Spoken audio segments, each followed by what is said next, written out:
Следующая новинка от Уральского завода печного оборудования – это уличный камин, который мы назвали Тор. Главной отличительной особенностью камина является его поворотная верхняя часть.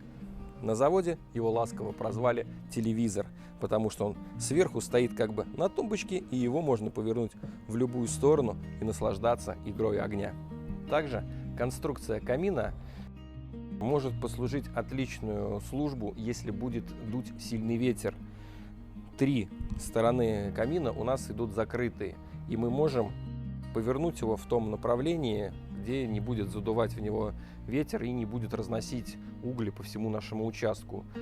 То в отличие от чаш костровых, там такой возможности нету. Если произойдет непредвиденная ситуация и вам нужно будет повернуть верхнюю часть камина уже во время горения, обязательно используйте для этого специализированные огнеупорные перчатки. Либо мы можем использовать, взять 2 дровишки,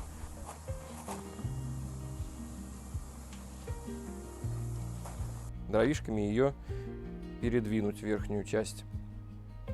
Берегите себя и свои руки. На лицевой части камина выполнена такая вот и решетка для поддува воздуха. Также она служит для того, чтобы у нас угли, искры не выпадали в сторону нашей же дровницы, либо где у вас на участке стоит. Но здесь тоже нужно быть внимательным.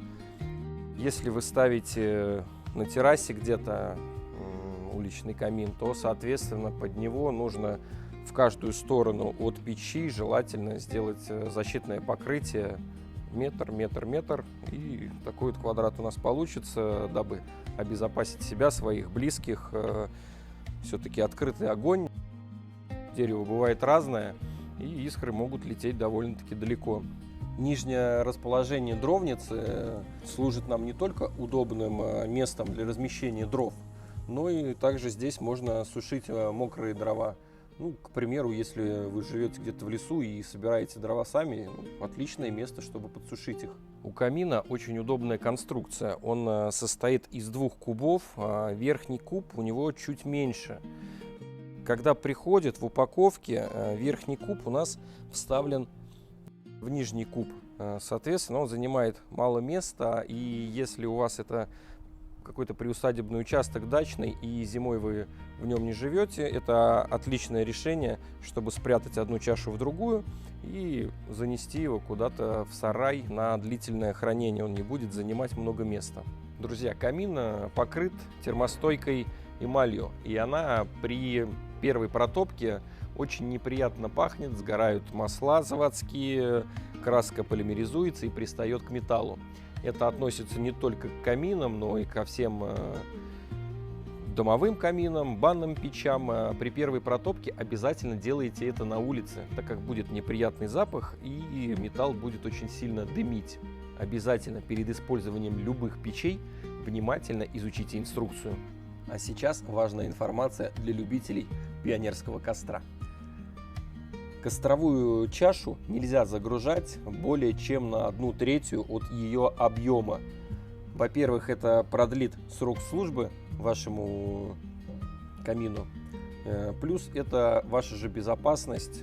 Если у вас будет здесь очень много дров, соответственно, вы можете отвлечься, дрова могут отсюда вывалиться, либо сильно искрить и разлетаться искры.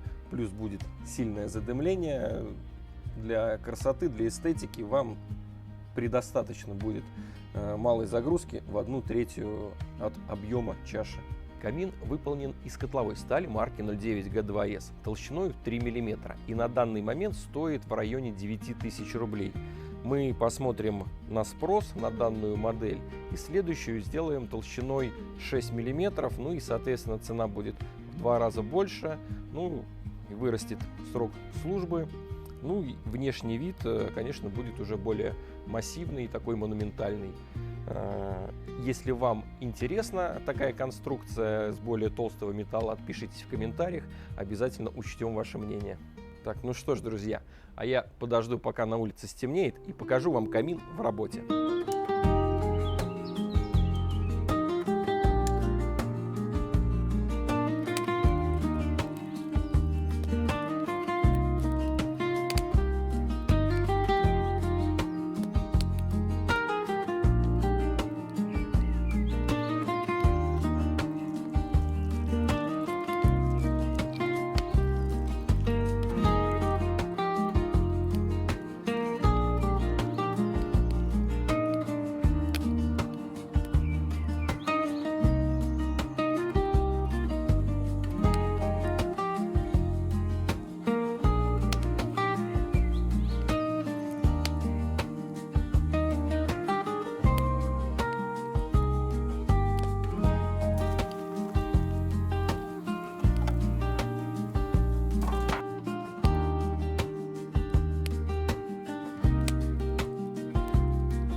Друзья, наконец-то мы дождались. На улице стемнело, темнеет постепенно. Мы уже разожгли костер. Долгое время просидели, смотрели за игрой огня. Мы, если честно, в восторге.